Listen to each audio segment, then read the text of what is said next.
Hello, everybody, and thanks for joining us today. We'll be getting started momentarily.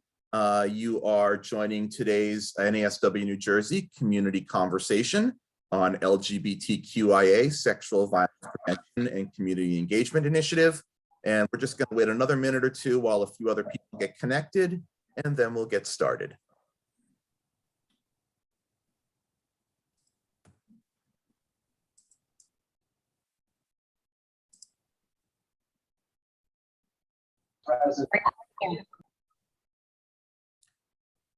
So I would ask if you are not speaking or asking a question to the presenter, if you could make sure you keep yourself on mute so that we can avoid any background noise and disturbance. And why don't we go ahead and get started.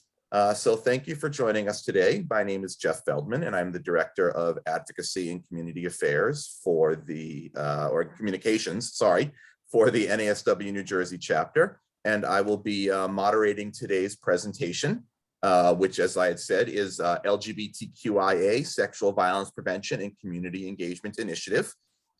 Just a couple of ground rules before we get started. I would like to remind you that we are recording this presentation for future distribution on our YouTube page. Those who could not attend can watch the video. And we also have a live transcript enabled at the bottom for those of you who may need assistance with hearing or following along. The live transcript will be running. So just keep that in mind as you're making comments and participating. I would also like to remind you that when you registered for this program, you did sign a code of conduct that you will behave professionally, and remember that this is a public forum and refrain from any vulgarity or inappropriate use of the chat screen, including using the chat screen for advertising or self-promotion. We ask that you just remember, again, this is a public forum and there are a lot of different uses on, and we want to make sure that we can honor everybody's needs for how they learn in this environment. So with that in mind, I would like to introduce today's speaker. We are joined today by Phil McCabe, CSW CAS. Phil is a social worker at the Rutgers University School of Public Health, and he is leading this community engagement initiative.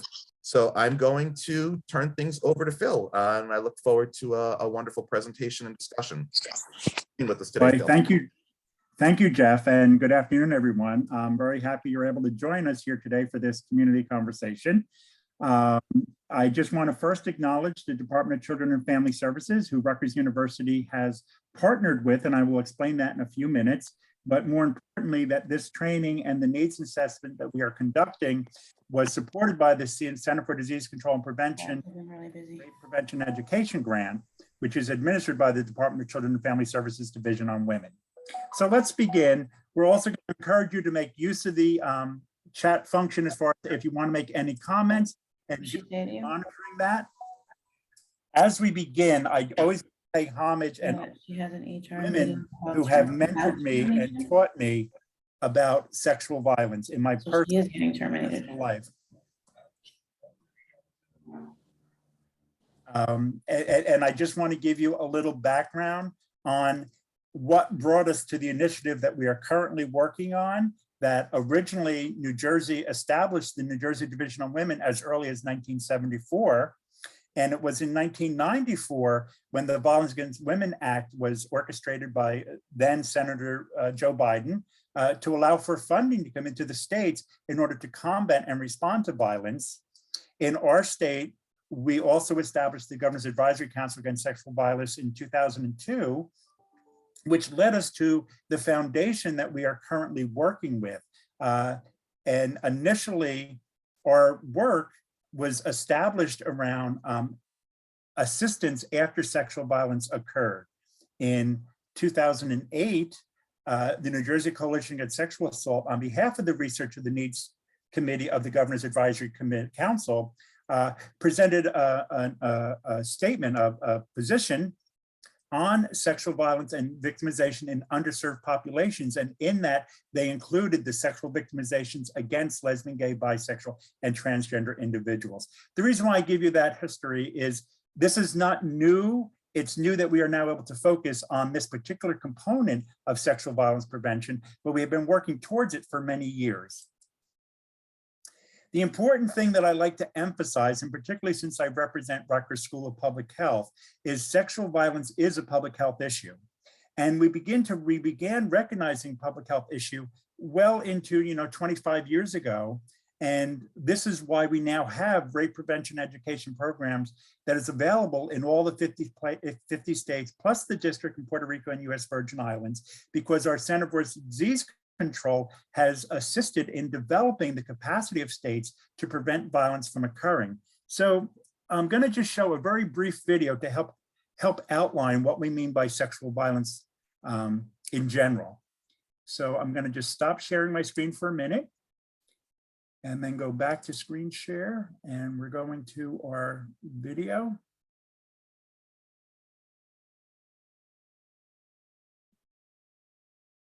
Sorry, we lost it just for a minute, so let me just reopen it.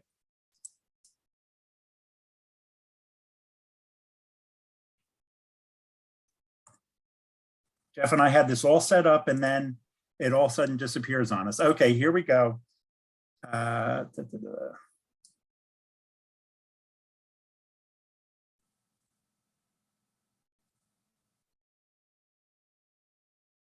Come back, where are we?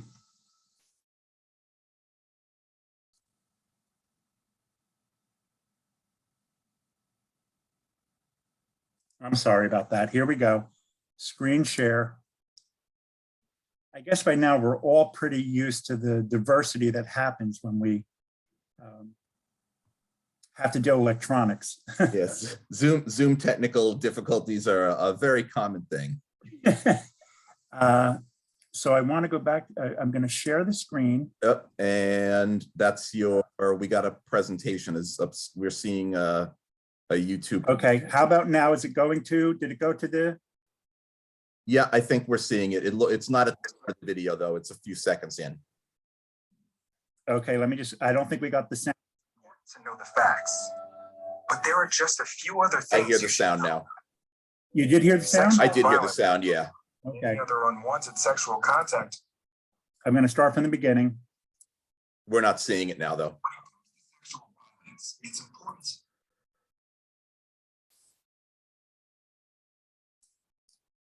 This is so. Do you want to send me the link real quick in the chat, and I can try and show it from my end? One more time, and then if I have to do that, I will. Here we go. Okay. Share sound.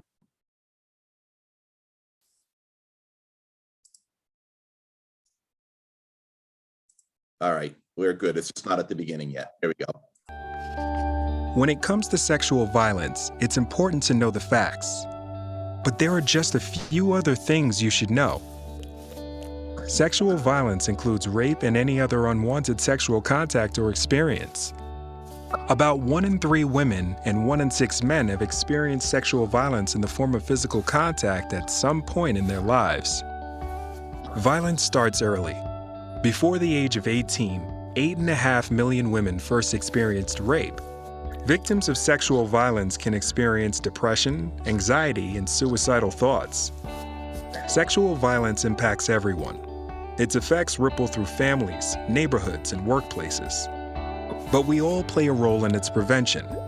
Public health, businesses, schools, communities, and you can work together to stop sexual violence from happening in the first place.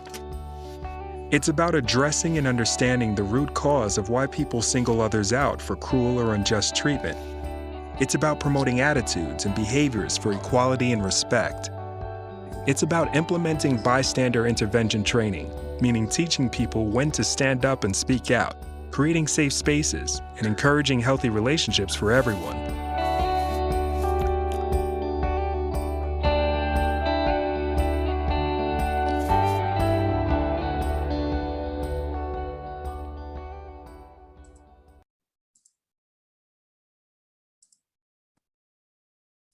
Okay. The important thing here is that we recognize that, I'm going back to the screen share.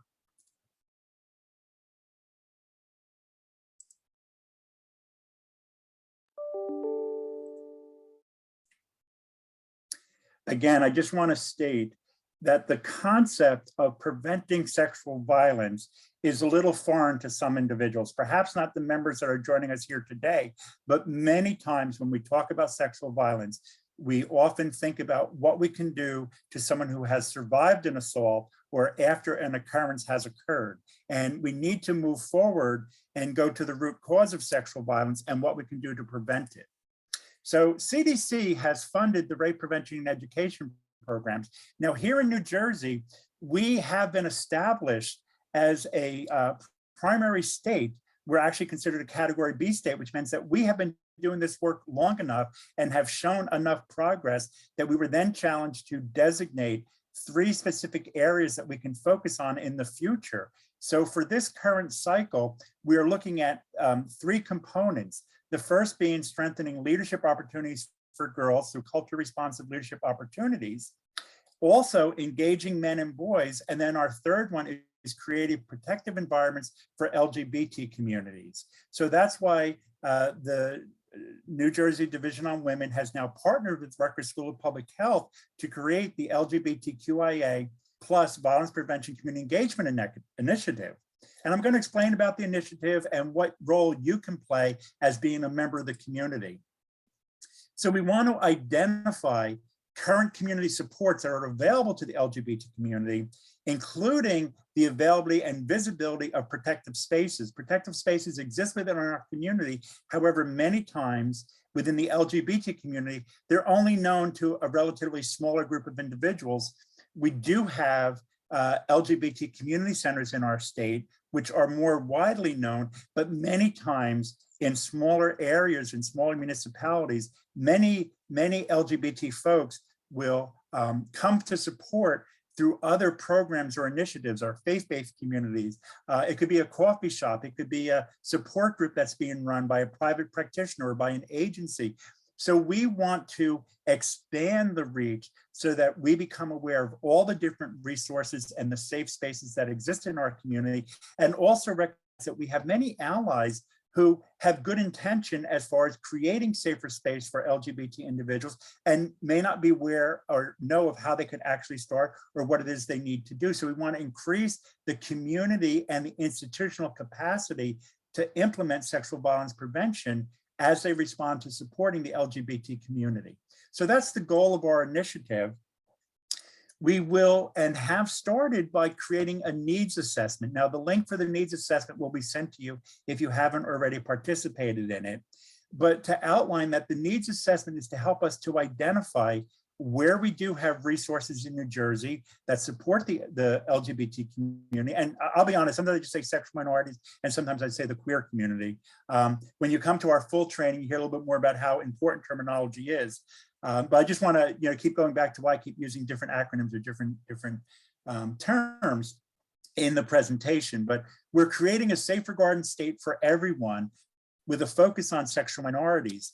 And in doing so, we recognize the diversity of our state. We have some cities and towns, municipalities that have a very visible queer community, and there are others that may not. That doesn't mean that there aren't LGBT individuals living within their communities. So for our initiative, we are actually going to look at the state in 4 regions: North, Central Jersey, South Jersey, and the Jersey Shore. Now, it's easier sometimes if we were divided into 3 regions. However, the demographics of our state changed drastically, particularly in our shore areas where many people are coming for their vacation homes or are temporary residents, not always full-time residents. And then there's also, for many LGBT individuals, a lot of socialization takes place in bars and nightclubs and places where alcohol is served. And we know there is a connection between alcohol, particularly excessive alcohol consumption, and increased vulnerability to sexual assault or perpetration. Therefore, we recognize that the shore towns might have a different demographic as far as some of their needs. So we are going to target them as a separate region. But it's important that we recognize, or I want to state that we are bringing together each of the 4 regions to create a statewide initiative where we recognize what resources are available to all members of the queer community throughout our state.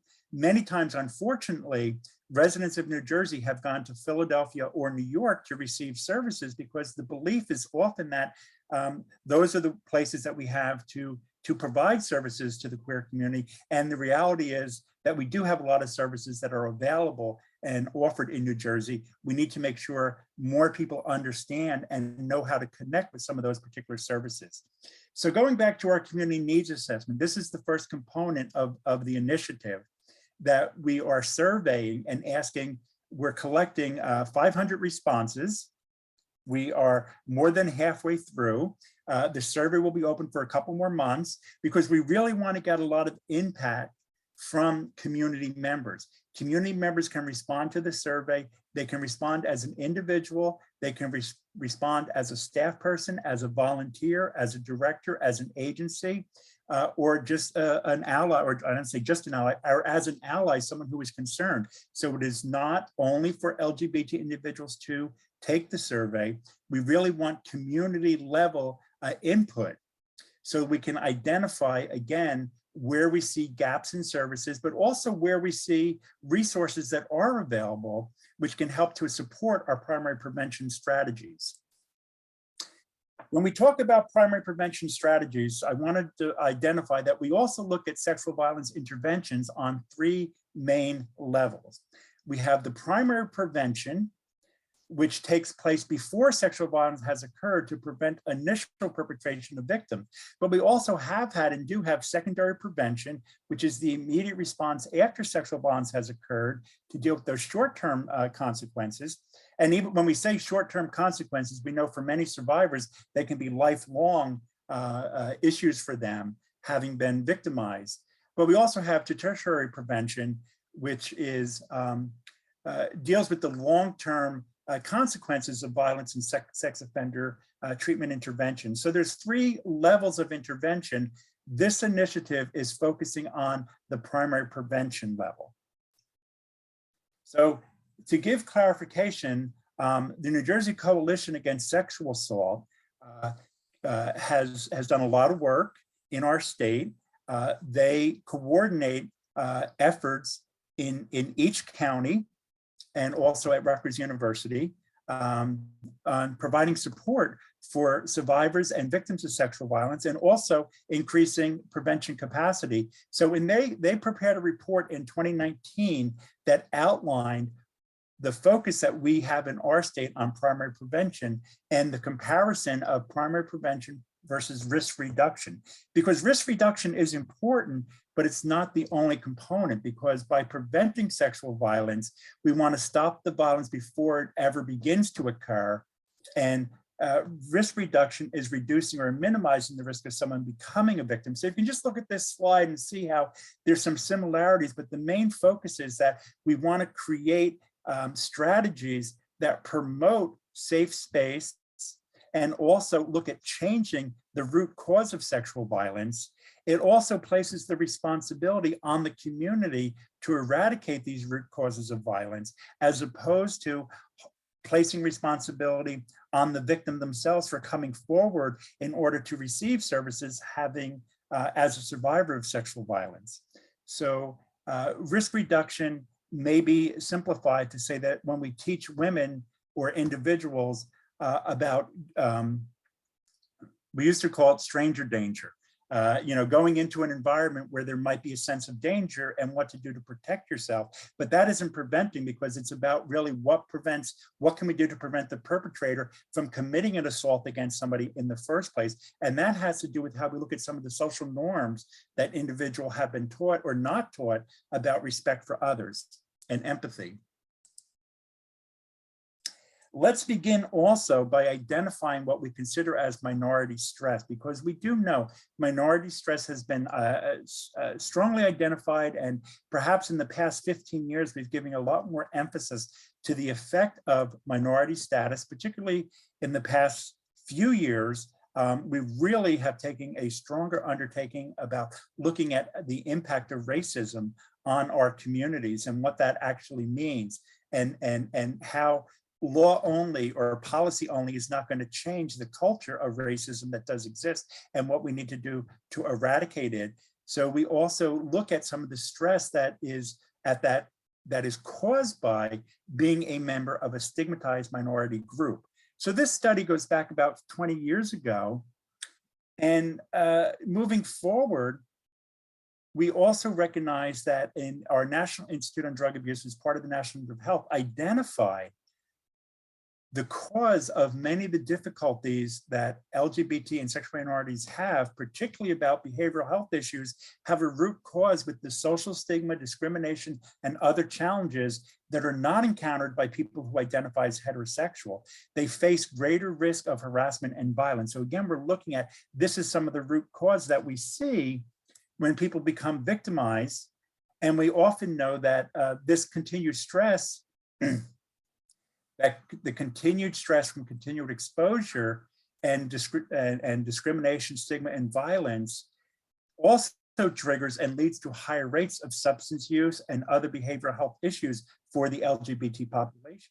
So many times, individuals that are seeking assistance have already been victimized and are already engaging in perhaps unhealthy or challenging behavioral health issues, which is why social workers are seeing many LGBT individuals. There's also LGBT individuals that are dealing with coming out and strategies about coming out to their family, coming out in their job, just acceptance of their sexual orientation or their gender identity. So there's a variety of ways that we see this kind of intersectionality that occurs. But what appears to be intersectionality of the different needs that LGBT community members might be presenting when they come in for counseling. But we also recognize that whole intersectionality that exists between their identity, their sexual identity, their gender expression, their race, their ethnicity, their demographic information can also have a play.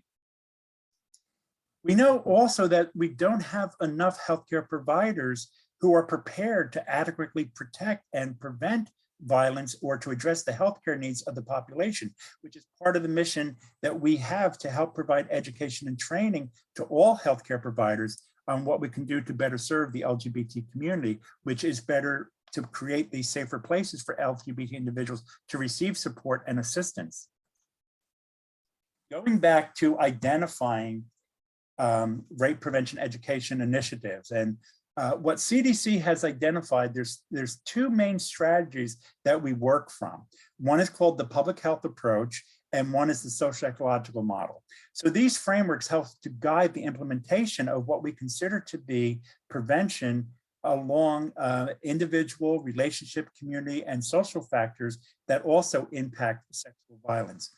In the public health model, we look at these four main components. It's defining and monitoring the problem, identifying risk and protective factors, develop and test prevention strategies, and then ensuring widespread adoption of effective strategies. So again, we need to look at this as a cycle that we go through in our public health approach to preventing sexual violence.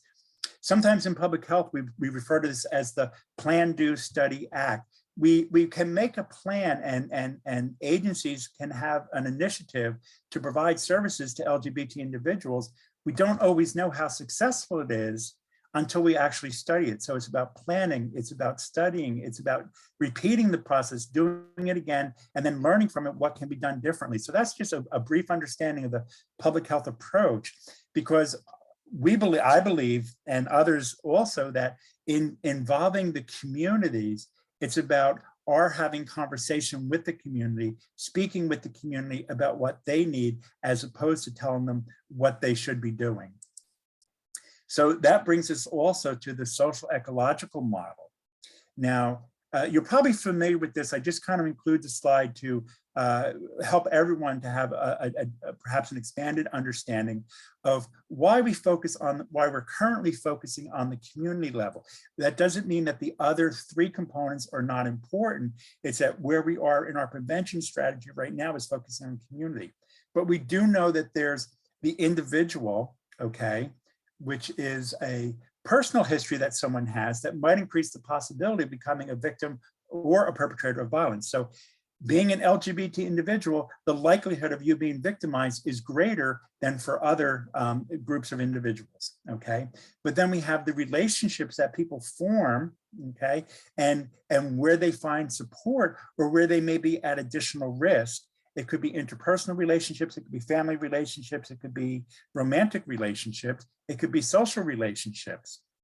So they can be supportive, or they might be able to, they might actually be putting someone at a greater risk. If we move on the social ecological model to the community level, we look at what the community can do to increase support for LGBT individuals, to recognize some of the risk factors, to decrease risk factors, to increase protective factors, and also moving towards societal, where we start to address societal and cultural norms that offer more support to LGBT individuals.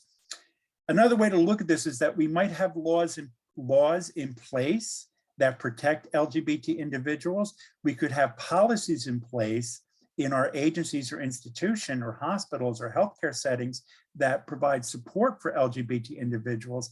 But then we also have to look at the practice. What is actually happening with many LGBT individuals?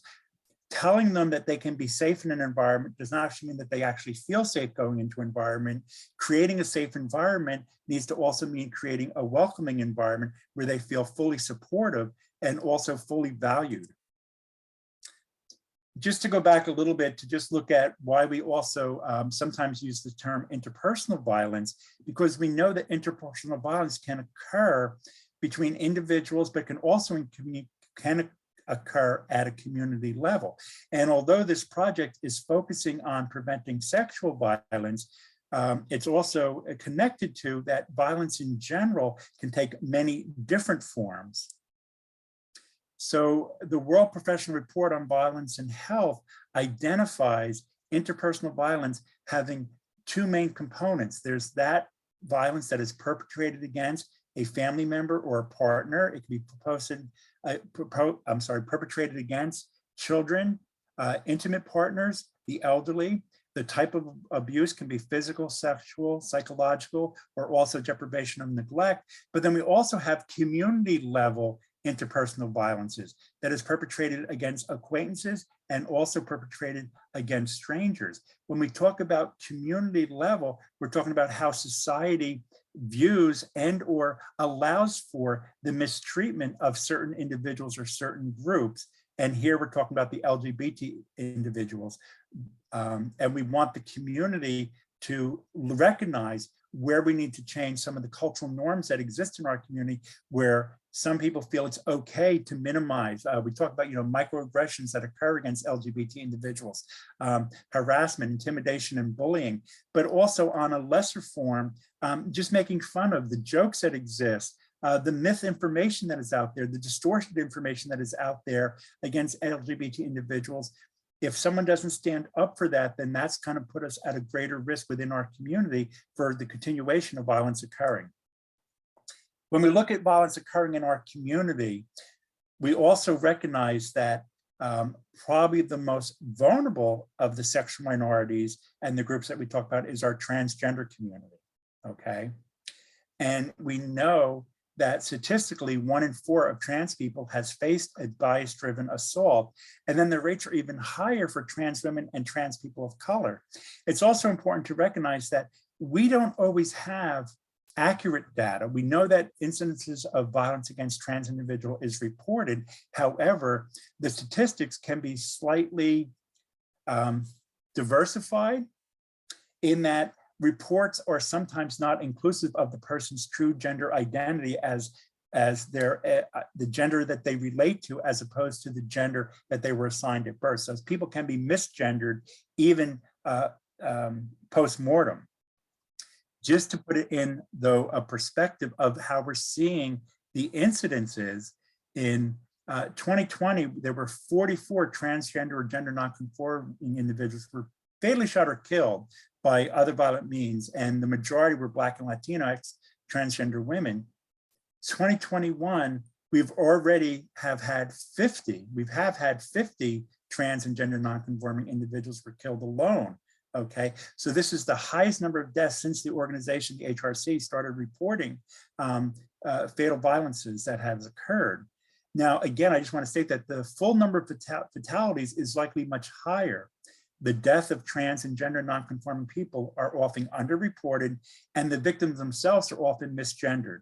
At least 24 of those listed in the HRC report were initially misgendered by media or police reports. Moving into, I believe that as many social workers, I mean, we have a much broader understanding than the general public about intersectionality and oppression.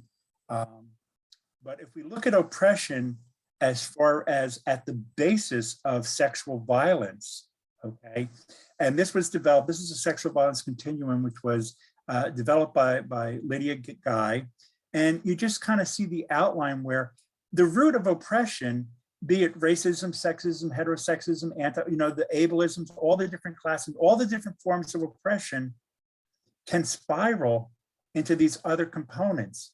And as it goes from light gray into dark, into the darkest circles, we see that some of these were often perceived as being, they didn't necessarily, wasn't an identified victim, but at the same time, it leads to victimization that occurs. Statistically, and one of the root causes, I'm just kind of going back to is that we know that gender roles and rigid gender roles can also have an impact. So moving through this cycle, I just want to outline too the number of individuals when we talk about sexual assault that occurs within our community.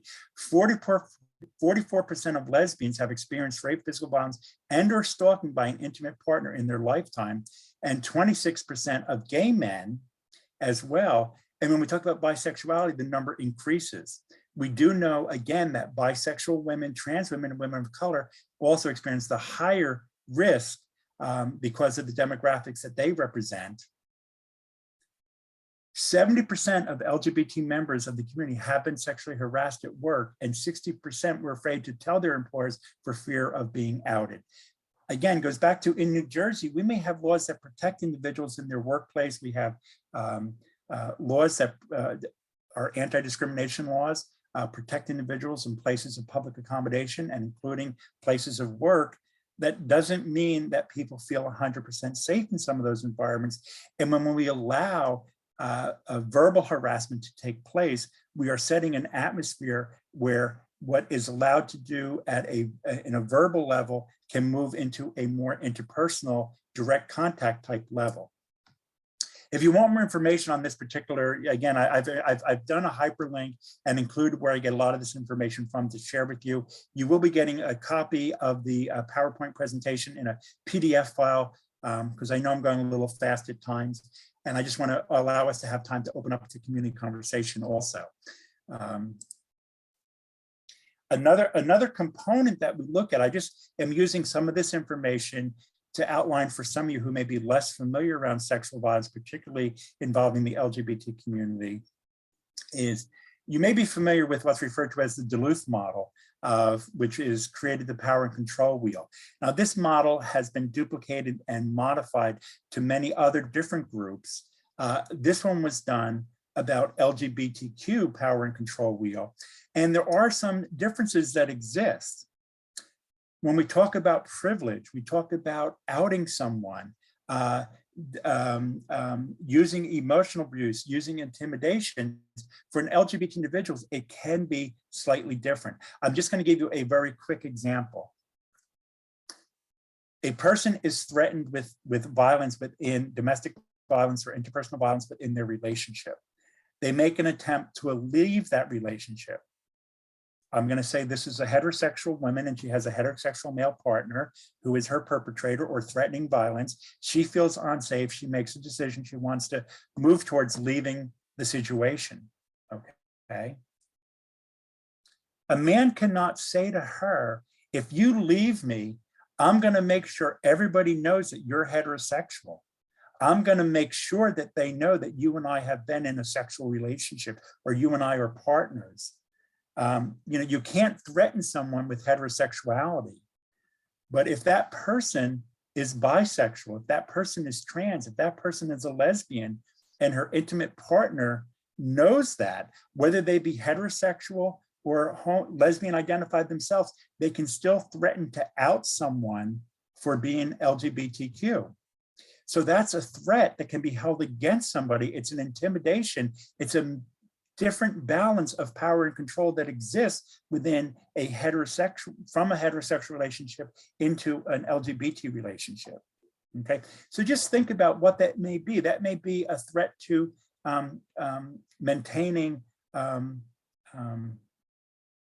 rights over the children. And again, yes, in New Jersey, we have laws that protect individuals. It cannot be, because you're a lesbian or gay, you cannot be disqualified from having custody of your children. It's not, in some states it may still be, but in New Jersey it's not. However, that doesn't mean that people always feel safe, or there aren't other ways that they're intimidated to surrender some of their parental rights out of fear of disclosure, particularly if they're not out to other family members, their parents, their siblings, or their adult children.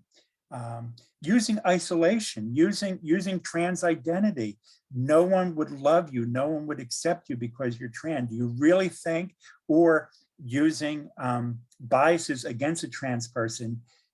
You're only kidding yourself when you present yourself as transgender. Everybody knows that you are truly, and they resort to name calling using the assigned gender at birth. That's a harassment and intimidation that can't be used against a cisgender person or a heterosexual person. No one can say, I'm going to tell everybody that you actually are born a woman. If you're living as a woman, if you identify as a woman, it can't be used against you. If you're a trans individual, it can be used against you. So these are just some of the examples. And this is why in the training that we give, and again, this is just a community conversation that we're having with social workers, hopefully you will move into getting involved with some of the additional trainings we are offering so you have a better understanding of working with the populations. This is pretty much what I just outlined, how there's these continual threats and how abusive partners, and again, when we talk about abusive partners, that's not necessarily prevention, that's more of providing support for people who have been victimized. However, we need to look at how society and institutional oppressions against survivors also creates a greater threat for other individuals, because if people do not feel safe in their community, if a trans person feels that when they notified the legal system of an incident that occurred, that word will spread rapidly within the trans community about it's not safe to call the police, it's not safe to go to the hospital, it's not safe to go to that particular agency. And again, we know that we are working to establish safety within law enforcement, within our judicial system, within our court system, within our hospital, within our emergency systems, with our community health programs. That doesn't mean that people always feel safe, and therefore we have a less likelihood of people coming forward. And knowing that less people are going to come forward is a risk factor for the perpetration of violence occurring against someone else. See how it has that kind of trickle down effect, I guess we can call it, okay? So we also recognize that there are times that without proper training about working with LGBT individuals, particularly those where there might be instances of violence occurring, confidentiality, disclosures, all those things to be done in a very sensitive way. And I have, unfortunately, have had work with individuals who said that issues of violence were discussed openly in a joint session while the batterer was still present in the room with the person who was unknowns to the clinician was actually having been victimized, but the issue was raised. And the reality is that people are not going to, that's like we used to say, that's bringing a loaded gun to a therapy session when you allow a perpetrator to be present, when you start asking a person, have there been any issues of violence occurring within their relationship? So training is really important as far as understanding the LGBT community, but also what we can do to expand our prevention levels. So there's a lot of unique challenges that often are faced by LGBT communities, okay? Many people are out, many people are comfortable being out, being identified as queer, being identified as trans. They live very open public lives. However, there are many individuals, there are some individuals that are not. Okay, so there was always the risk of being outed. And being out is a statement that someone is making about their personal life. Oftentimes we actually consider it a political act, but it's also a very personal act. It can also be considered a very intimate act. And in doing so, each time, whether you come out to a friend, to a colleague, to a family member, you take a risk, okay? So not everyone wants that information shared with everyone. And again, when we go back to the power and control wheel, that can create that kind of an imbalance also in some of our relationships. So there are some individuals that have sustained or are in situations that are unsafe for them, but they're not able to speak out about it. The employee who hears sexist jokes and or jokes that make fun of trans people or gay people in the workplace, it's creating an atmosphere where they can be further victimized, but they don't feel comfortable going to an employer and saying, there's a lot of harassment taking place. I'm hearing these comments made in the break room or in the workplace. So, you know, creating safe place means that we also look at the many different components where a person lives, works, plays, and socializes. There's also concern that if you speak out against violence occurring within our community, you're also betraying the community.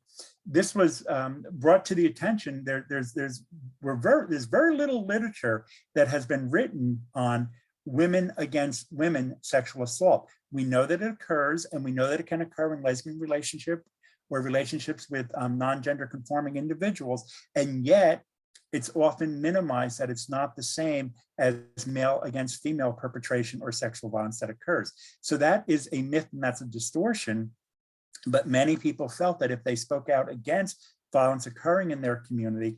I also have experiences working with male survivors who have what they refer to as the vampire syndrome.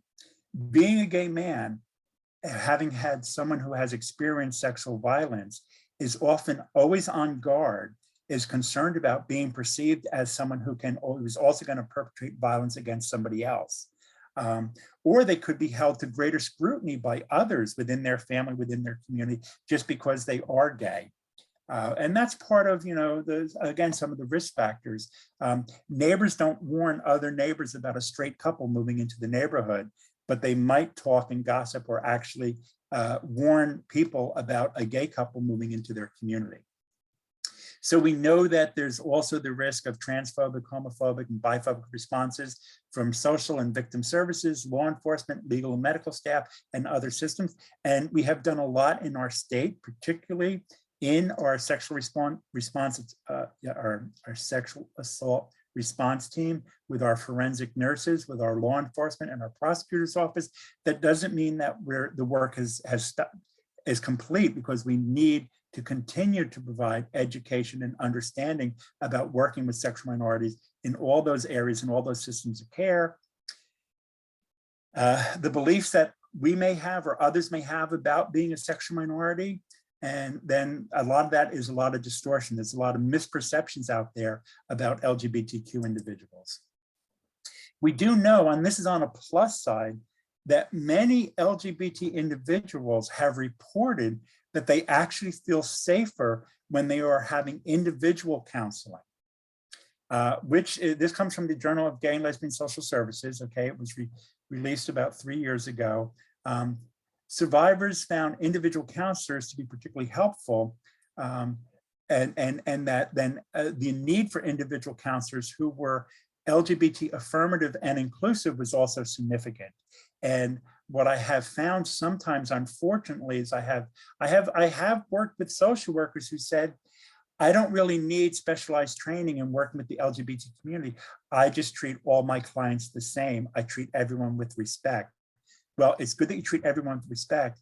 As a social worker, you need to understand that not everyone is the same. And if we don't understand the components of a sexual identity and gender identity and expression, then we're missing out on adequately providing services and support and affirmative services to LGBT community members.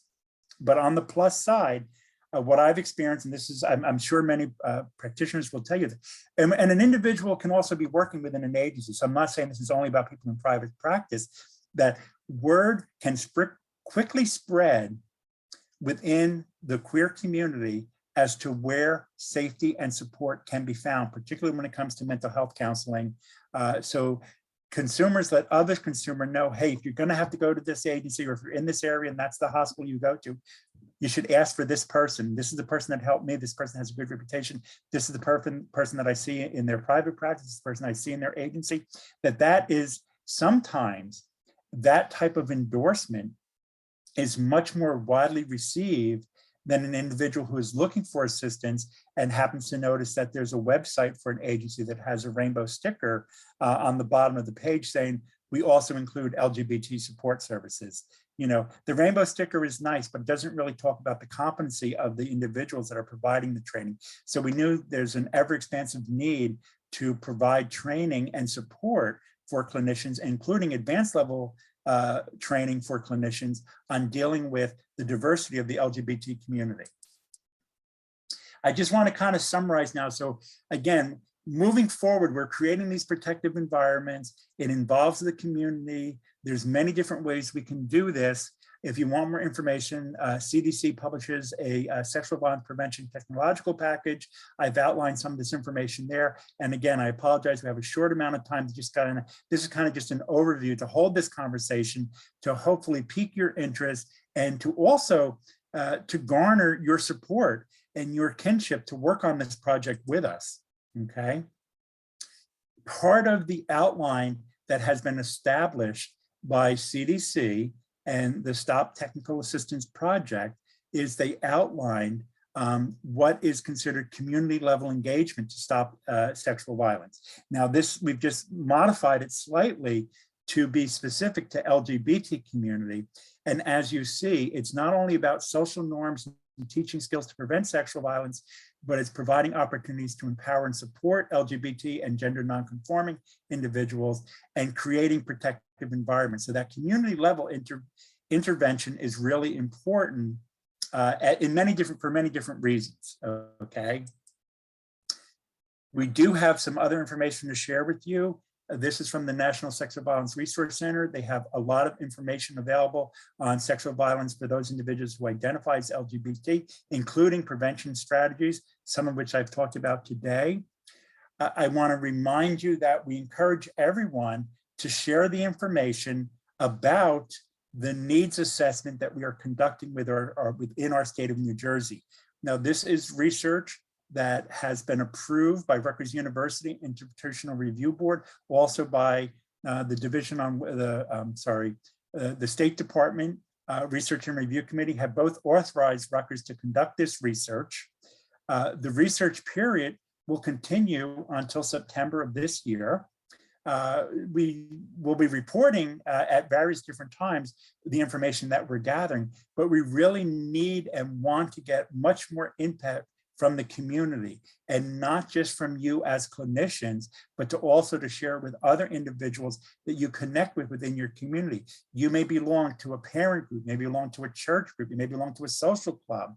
You may just share it with other clients who may be able to, or whatever, wherever you can expand it till we get greater input from the community is what we're looking for in this initial phase of the project. When I say this initial phase, we're already also been rolling out the training that is going to be available.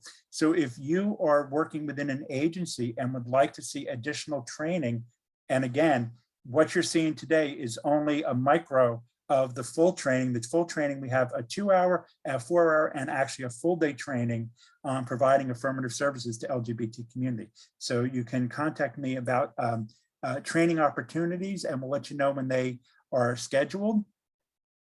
Now I'm going to ask you if, and I just need to, that it's important for us, since we are funded by the Center for Disease Control, that we report back on each of the steps that we are taking. And we do this by asking you to complete an evaluation on today's presentation. Just so we can indicate what we are doing, but also hear from you, what are some of the things that you would like to see included in additional training? So that can be done. You have two options here. You have the needs assessment, but for today, right now, I'm going to ask you, it's in the chat box, if you can just click on that hyperlink for the DOW training evaluation and either, save it for when we end the presentation or complete it while we're talking now, because I do want to now open it up to questions and comments for the next 10 minutes, 8 minutes actually. I want to be mindful of the time. I appreciate everyone who participated and is here today listening, and I want to again move us into this community conversation. And now that you have some basic information or some expanded information, or perhaps just information that you already were familiar with, but need to know that on a state level, we are now taking it from what you currently have been doing in your agency to making it a statewide initiative. So thank you very much, and let's now open up the conversation. Thanks so much, Phil, for this great presentation and the information. And I hope that folks on the webinar are able to take the gorutgers.edu needs assessment and share that with others in the community. With the time that we have left, do we have anybody who has any questions for Phil? You can put it in the chat or you can raise your hand and we'll call on you to speak. So any questions, please step forward now. Questions and or comments? Thank you. Hey, Jeff, I added a question to the comments. Just scroll up. Oh, okay. Do you want to just read it? Do you want to just read it aloud, Elizabeth? Sure. I was just asking that how can allies support like friends on an individual case and as well as the community itself? So I know that one way is to share what you have provided us, but just something more like specific, if that's the right word. Yes, very good. It's a wonderful question. Thank you, Elizabeth. What we refer to when we talk about violence prevention is becoming an upstander. We have individuals that are bystanders that might witness something from occurring, and sometimes because if it's at that lesser form of violence, which is, maybe just a verbal comment is being made, people often don't respond. And sometimes lack of response actually is a silently condoning it, as opposed to what we think is saying, no, that's not acceptable. So I always like using the approach that Maya Angelou took when she said, when she was addressing racism, she said, that is not acceptable in my house. So if you're in my presence, you will not make that comment. And that's how allies can be upstanders and in order to create those environments, because for the LGBT individual, why should they be the only one that speaks out when other people are witnessing some of these microaggressions? So now, and again, we teach in our school systems that being a bystander is important, but we also don't want a person to be at risk. I know of an incident where someone was physically assaulted because he stood up when a fellow student was being harassed by a group of students in the locker room. And so we're not putting, no way is it suggesting to put people at risk, but an ally can also garner support with other individuals, just, making the blanket. Are you hearing this? Do you agree with that? I mean, there's somebody in the room that's going to agree with you and say, no, that's not acceptable. Or just saying, why don't we change the conversation? I don't think it's really necessary that we keep hearing the same joke over and over again. How about we get into a more intelligent conversation or just have a different conversation? So there's different ways people can intervene. Verbal intervention is one, but also physical intervention when we see someone who feels alienated because of their sexual orientation or their gender identity. Do we make space for them? Do we invite them to be a part of whatever group we are forming or whatever social network we have? Even just saying to someone, you want to come meet me and my friends for lunch? There's many different ways, and don't always assume that everyone that's off by themselves necessarily wants to be alone. And if yes, there are many times that we do seek solitude. As social workers particularly, we love to just go off by ourselves with a good book and perhaps a refreshing beverage and not have to have interaction with others. But there are many times that really need some social support. So when we reach out to others, when we recognize, when we see isolation that exists within our communities, particularly with LGBT minorities, that's how allies can be more inclusive and more affirming, making sure, and even a simple thing like saying, hey, listen, Is there someone else you want to bring with you? Do you have, doesn't mean you have to have a date, or you don't have to say you have a boyfriend or girlfriend or a husband or wife. Just like, do you want to bring somebody else with you? Why don't you and your friends both come to whatever we're doing? I mean, those are just some simple ways, but people need to recognize, but I really think becoming a bystander is recognizing the different forms of violence, the potential for different forms of violence, and doing whatever you can to intervene to stop it from occurring or to stop it from repeating. Thanks so much, Phil. Before I forget, I don't know if you want to put your email address in the chat, so if anybody wants to reach out to you about the training, they can do so. And then before we wrap, I have one other question that's come through on Facebook that I was hoping you could address briefly. Michelle, who's watching on Facebook, is wondering if you're taking the training and the needs assessment to the school level. She notes that school social workers are on the front lines of issues for young LGBTQ people who are dealing with issues like harassment in school. And she's just wondering if you've involved school social workers in this effort at all. We will work in collaboration with schools. Yes, we can provide training within the schools. We're also aware that there are other initiatives taking place within our school systems. We have the anti-bullying coordinators that are in each school system or each school district. We have the Gay, Lesbian, Straight Education Network that is also providing training. So we want to work in collaboration with some of those initiatives and some of those other programs that are conducting training within the program, within the school. But yes, we can also offer training. I myself have been to a number of districts where I have provided training. The difference from what we are doing and what some of the others may be doing, we're not providing training to the students themselves. We're providing training to school administrators, educators, support staff, people working within the school systems, as opposed to coming in and speaking at a student activity such as a rally or days of silence, days of remembrance. Those are important strategies. That's not under my jurisdiction as far as the type of training that I'm offering. My training is more geared towards the educators, but I also know there are many others, particularly our Gay, Lesbian, Straight education groups, which are doing trainings within school districts. So we'll work in collaboration with them. And for some of them, their training might be focusing more on providing support services for LGBT individuals and students, but it might not be as inclusive around sexual violence prevention. It might be anti-bullying prevention, but when we talk about sexual violence prevention, we're talking about a deeper level, a different component. So we'll be happy to work with any group that comes forward and asks for assistance. We'll consider bringing training to you. Phil, thank you so much for your time again. We are at 1 o'clock and I want to be respectful of people's time. So we will be shutting down the webinar shortly. But just to reiterate, you can contact Phil.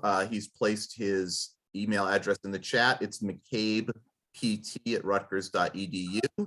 And one more time, I'm going to post the link to the needs assessment in the chat. That's the Go Rutgers link. Oh, it didn't want to put copy and paste. Give me 1 second. I have it saved in a Word document too. I put it back up on the screen too. Yes. Oh, thank you. Yeah. So here's. Yeah, but thank you. Yeah, put in the link. So again, yeah, two different instruments. One is the evaluation and one is the needs assessment. We ask everyone here today to please complete both.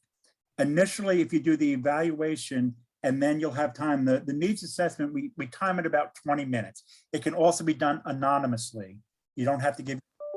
Want to get more involved, there's also opportunity to list your name as someone who wants to get more involved, or if you have a colleague or a coworker in your agency or in your practice who you think would benefit from getting involved, you can also share that information and we'll reach out to them. Again, thank you, Jeff, particularly, and the New Jersey NASW for inviting me to be part of this community conversation. I invite each of you who participated today.